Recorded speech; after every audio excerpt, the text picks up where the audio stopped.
I want to talk personally now. Because you, like you said earlier, you've had plastic surgery done, or cosmetic surgery, like you like to call it.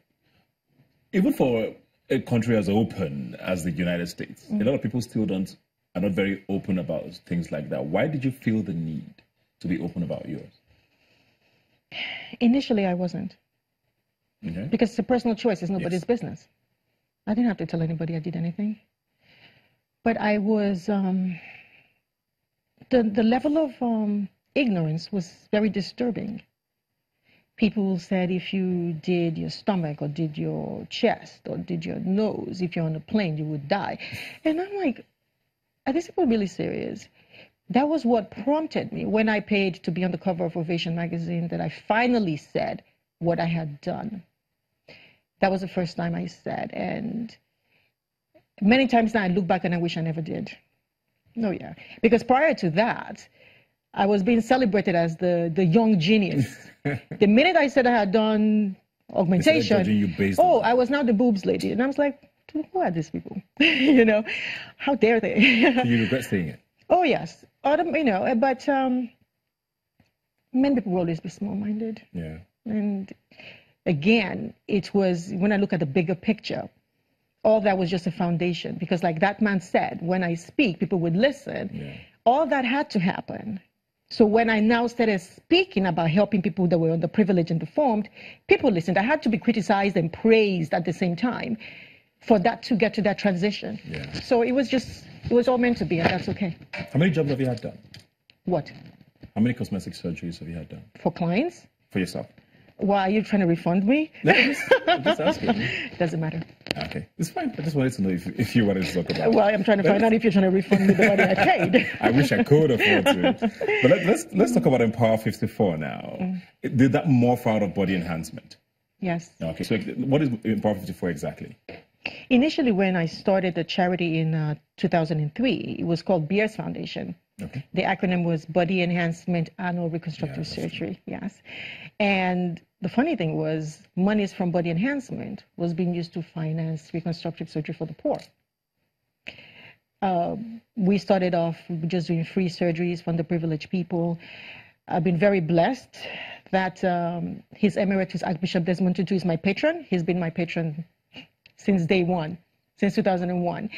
And a few years into it, him and I were in Cape Town together, and he advised we should expand the scope of our services because people need all sorts of assistance beyond reconstructive surgery.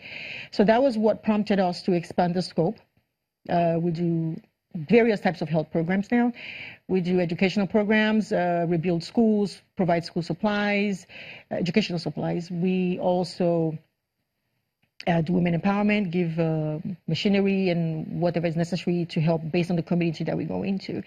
So that expanded the scope. And then later we had to change the name because with beers, our international partners were like, are you trying to save bears, the animals? You know? Okay, I can see where. Yeah, you can see where they're at. So, and my organization is a U.S. nonprofit.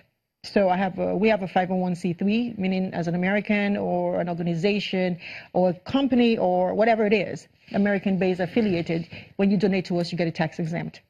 So my U.S. board, we all had a conversation, like, we need to change this. I'm like, yeah, we need to. So we settled on Empower 54 because we work in Africa. We're not a Nigerian-focused organization.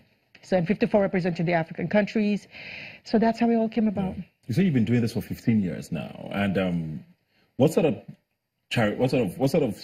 reconstructive surgeries do you sort of focus on? Because I know you did a lot with like children and palates and all of that. Is that still your focus, or you expanded to other things? Oh, definitely expanded. Okay. We haven't done a huge medical mission in a while, unfortunately. We've been doing so many other things. But during medical missions, we do clefts. We bring different types of surgeons together, from cleft lip to VVF repairs to fibroid removals, yes, to general surgery, huge hernias removed from men. We have general surgeons, we have ophthalmologists that come on board. So it's always a very big team of different specialties working together. All right. We're going to take a break now. When we come back, we'll find out how people can be involved, or I don't know. Okay, if you want to talk about it now quickly, just very quickly before we go on a break now. How do you find these people that you help? They find us. Okay. They find us. People are aware that we offer free services. Everything we do is free. We don't charge any money for anything. We never have and we never will. And word gets around. So people follow us on social media, Empower54, the website, and they call the office, they send documentation of their needs. And depending on what we have funds for at that time, we now consider those that would be most beneficial and we incorporate them. Yeah.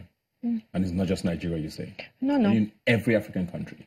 We're going to get there, to every. No, currently we're working in Nigeria, Democratic Republic of Congo, and we're about to go into Liberia.